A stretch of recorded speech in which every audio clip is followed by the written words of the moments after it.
আজকে আমরা আলোচনা করব বাংলাদেশের নদ নদী বাঁধ ও প্রাকৃতিক দুর্যোগ নিয়ে আমরা আলোচনা করব। প্রথমে আলোচনা করব নদ নদী নিয়ে। বাংলাদেশ একটি নদীমাতৃক দেশ।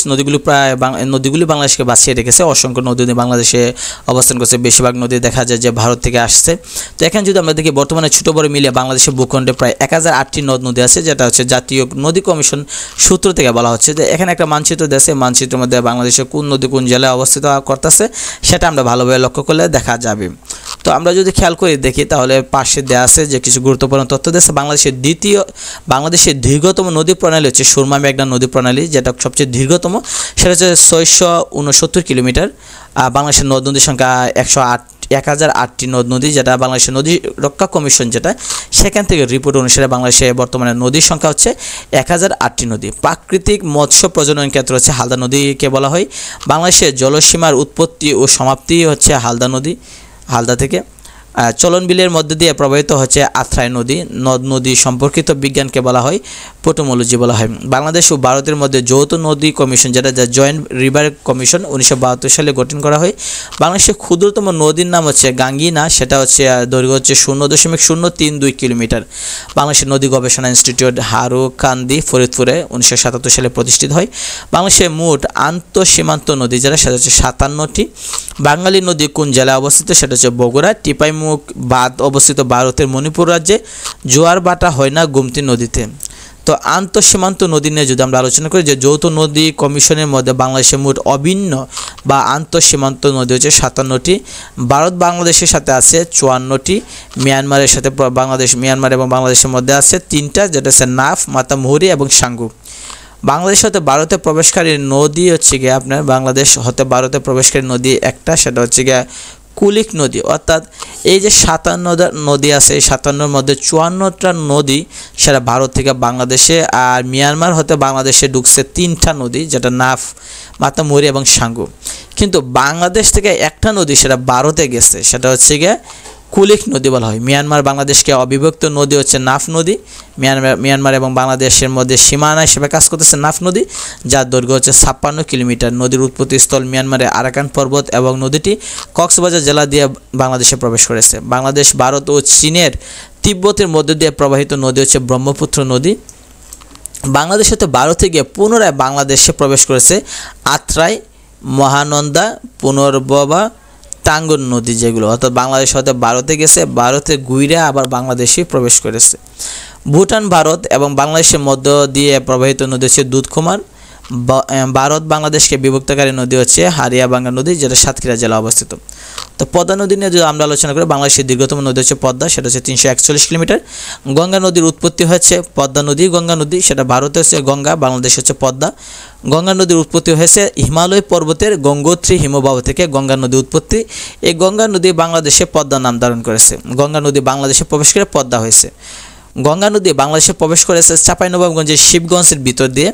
পদ্মা নদী যমুনার সাথে মিলিত হয়েছে রাজবাড়ী গোয়ালন্দ, সেটা হচ্ছে মানিকগঞ্জ শিবালয়ে অথবা ফারাক্কা বাঁধ বাংলাদেশ থেকে 16.5 কিলোমিটার দূরে অবস্থিত বা 11 মাইল দূরে অবস্থান করতেছে। ভারত ফারাক্কা বাঁধ তৈরি করে গঙ্গা, যেটা ভারতের হচ্ছে গঙ্গা, বাংলাদেশে হচ্ছে পদ্মা। এই নদীতে উজানে 1975 সালে। পদ্মা নদীর অপর নাম হচ্ছে কীর্তিনাশা। রাজা রাজবল্লভে কীর্তি পদ্মার ভাঙ্গনে ধ্বংসের কারণে এই নাম। পদ্মা নদীর প্রধান উপনদী যেগুলো সেটা হচ্ছে মহানন্দা, পুনর্ভবা, টাঙ্গন, নাগর, কুলিক। পদ্মা নদীর প্রধান শাখা নদী হচ্ছে গিয়ে ভৈরব, মাথাভাঙ্গা, কুমার, আরিয়ালখা, গড়াই, পশুর, মধুমতি। তো আমরা যদি এদিকে মেঘনা নদী থেকে বাংলাদেশের প্রশস্ত দিকে এবং গভীরতম নদী হচ্ছে মেঘনা, সেটা হচ্ছে 13,000 মিটার। বাংলাদেশের নব্যতম নদী হচ্ছে মেঘনা, 27 মিটার। আসামে বরাক নদী নাগা ও মণিপুর অঞ্চল থেকে উৎপত্তি লাভ করে সুরমা এবং কুশিয়ারের মধ্য দিয়ে বাংলাদেশে প্রবেশ করেছে সিলেট জেলা দিয়ে। হবিগঞ্জ জেলার আজমিরিগঞ্জে সুরমা ও কুশিয়ারা মিলিত হয়েছে কালনী নামে। কালনী নদী আবার কিছু দূর দক্ষিণে প্রবাহিত হয়ে নাম ধারণ করেছে মেঘনা। পুরাতন ব্রহ্মপুত্র মেঘনার সাথে মিলিত হয়ে ভৈরব বাজার নিকটে মিলিত হয়েছে। পদ্মা মেঘনার সাথে মিলিত হয়ে মেঘনার নাম ধারণ করেছে চাঁদপুরে। পদ্মা এবং মেঘনা দুইটা মিলিত হয়ে একটা নদী হয়েছে, সেটা চাঁদপুরে মিলিত হয়েছে। এটা উৎপত্তি স্থলে মেঘনার নাম বলা হয় বরাক। মেঘনা নদী পতিত হয়েছে বঙ্গোপসাগরে, যেটা ভোলার চরপেশনে। মেঘনা নদীর প্রধান উপনদী হচ্ছে গিয়ে তিতাস, গোমতী, মনু এবং বাউলাই। বাংলাদেশের ভিতরে দুই ভাগে বিভক্ত হয়েছে, কিছু দূর প্রবাহিত হয়ে পুনরায় মিলিত হয় মেঘনা নদী। ব্রহ্মপুত্র নদ যদি আমরা খেয়াল করি, বাংলাদেশের নদীগুলোর মধ্যে সবচেয়ে দীর্ঘ পথ অতিক্রম করেছে ব্রহ্মপুত্র। ব্রহ্মপুত্র নদের উৎপত্তি হচ্ছে হিমালয় পর্বতে কৈলাস শৃঙ্গের মানস সরোবরের হ্রদ থেকে। ব্রহ্মপুত্র নদের বাংলাদেশে প্রবেশ মুখ হচ্ছে কুড়িগ্রাম জেলার রুমারিতে প্রবেশ করেছে। ব্রহ্মপুত্র নদের সাথে তিস্তা নদী মিলিত হয়েছে কুড়িগ্রামের চিলমারিতে। ব্রহ্মপুত্রের গতিপথ পরিবর্তিত হয়ে যমুনা এবং পুরাতন ব্রহ্মপুত্র নাম প্রবাহিত হয় জামালপুরের দেওয়ানগঞ্জে। পুরাতন ব্রহ্মপুত্র নদ জামালপুর ময়মনসিংহ জেলার ভেতর দিয়ে প্রবাহিত হয়ে মেঘনা নদীর সাথে মিলিত হয়েছে কিশোরগঞ্জে ভৈরবে। ব্রহ্মপুত্র নদের উপনদী হচ্ছে দুধকুমা, দরলা, তিস্তা, আত্রাই, করতোয়া। ব্রহ্মপুত্র নদের প্রধান শাখা নদী শীতলক্ষ্যা নদী।